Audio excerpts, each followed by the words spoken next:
Bunyi yang bising barusan adalah bunyi dari rumah bagian depan, puli bagian depan yang mengalami keausan pada busingnya, teman-teman. Jadi dia akan menimbulkan bunyi kocak yang sangat bising karena ada hentakan antara dinding dari rumah roller dengan busing. Itu yang membuat eh, kendaraan ini menimbulkan bunyi yang cukup mengganggu. Sebenarnya bukan hanya mengganggu, karena ketika kita biarkan, mungkin dampak atau efeknya akan lebih buruk ke depannya, bisa menghancurkan rumah dari roller itu sendiri. Dan ketika hancur, mungkin dia akan merusak bagian-bagian lain pada rongga di dalam ruang mesin ini. Dan pada video kali ini saya tidak akan memberi tutorial tentang bagaimana cara memperbaiki atau cara mengakalinya, teman-teman ya. Karena kerusakan seperti ini hanya bisa dilakukan penggantian unit atau spare part. Karena untuk proses servis atau mengakalin kerusakan seperti ini tentu tidak akan efektif, karena tidak akan bertahan lama ketika dikerjakan, dan hasilnya pastinya akan sangat mengecewakan. Maka kita akan melakukan penggantian unit terhadap kendaraan ini. Unit yang saya maksud adalah kita akan mengganti rumah daripada rollernya, karena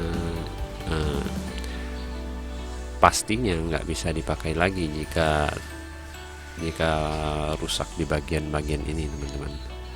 Usahakan bagi teman-teman yang memiliki mungkin kendaraan seperti ini, jangan pernah berpikir untuk mencoba memperbaiki atau mengakalinya untuk dipakai sementara, karena ini tidak akan bertahan lama dan akan membuang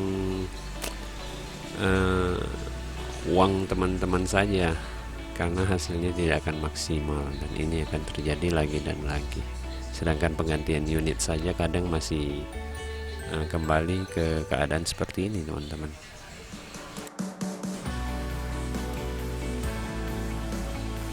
Dan ini adalah kerusakan yang saya maksud. Busing pada roll ini itu sudah kendor, teman-teman. Bisa teman-teman perhatikan, udah nggak terik, dan ketika mesin ini dihidupkan atau beroperasi, dia akan menyebabkan getaran.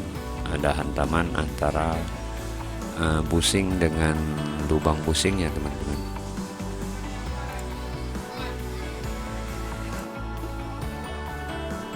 Nah, seperti yang teman-teman lihat ya, beginilah kondisi dari busing yang telah kemakan itu, dan inilah pusat bunyinya atau biang kerok dari semua permasalahan ini. Dan ini jika diakalin nggak ada gunanya, teman-teman, karena dari sisi busnya sendiri udah kemakan, dan begitu pula dengan lubang busingnya, dan cara mengakalinya mungkin akan terlihat sia-sia. Seandainya bisa juga tidak akan bertahan lama kok. Jadi untuk apa kita kerjakan sesuatu yang tidak bermanfaat?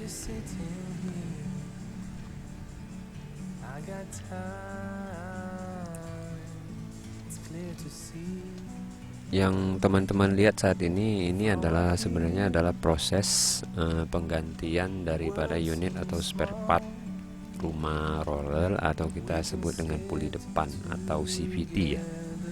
Banyak istilah-istilah yang bisa kita ucapkan di motor ini. Yang penting bisa kita pahami dan lawan bicara kita, termasuklah si mekanik, bisa memahami apa yang kita maksudkan ketika kita membawa kendaraan ini ke bengkel. Untuk teman-teman yang memiliki mesin matic ya, mesin matic seperti Beat atau Mio, saya sarankan untuk penggantian oli dalam pemakaian normal usahakan sebulan sekali lah ya. Karena apa? Karena tipe motor matic itu adalah tipe kendaraan yang memiliki RPM tinggi. Kalau bahasa awamnya kita sebut saja lebih banyak muter ketimbang jalan. Jadi untuk menimbulkan pergerakan, mereka mengandalkan putaran tinggi. Secara logika, motor yang berada di putaran tinggi, tingkat panas dari mesin tentu akan tinggi juga, dan tingkat keausannya juga tinggi. Jadi otomatis kita harus benar-benar menjaga olinya, oli mesin, dan juga oli gardan. Oli gardan sebaiknya 2:1 teman-teman. Berarti 2 kali kita mengganti oli mesin, 1 kali kita mengganti oli gardan. Itu cara efisiennya jika tidak ingin terlalu boros.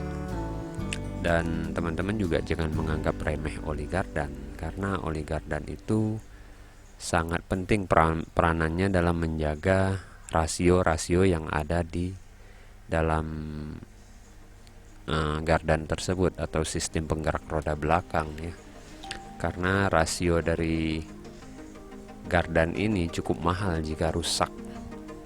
Di bengkel saja kalau dia menerima penggantian rasio itu bisa mencapai 7 hingga 800 ribuan, termasuklah oli dan ongkos pasangnya, dan itu bukan angka kecil. Maka berhati-hatilah dengan oli gardan, dan jangan pernah menganggap remeh oli gardan. Dengan demikian mungkin teman-teman bisa lebih berhati-hati, atau mungkin lebih aware terhadap oli gardan tersebut, karena yang dijaga oleh oli gardan ini bukan barang murah. Jadi perhatikan itu jika tidak ingin mengalami kerugian besar dalam perawatan motor. Ya, semoga saja informasi ini bisa bermanfaat bagi teman-teman yang mungkin belum tahu. Terima kasih teman-teman udah menyaksikan video ini sampai akhir dan mau menerima penjelasan dari saya. Semoga penjelasan saya dapat bermanfaat bagi kalian semua.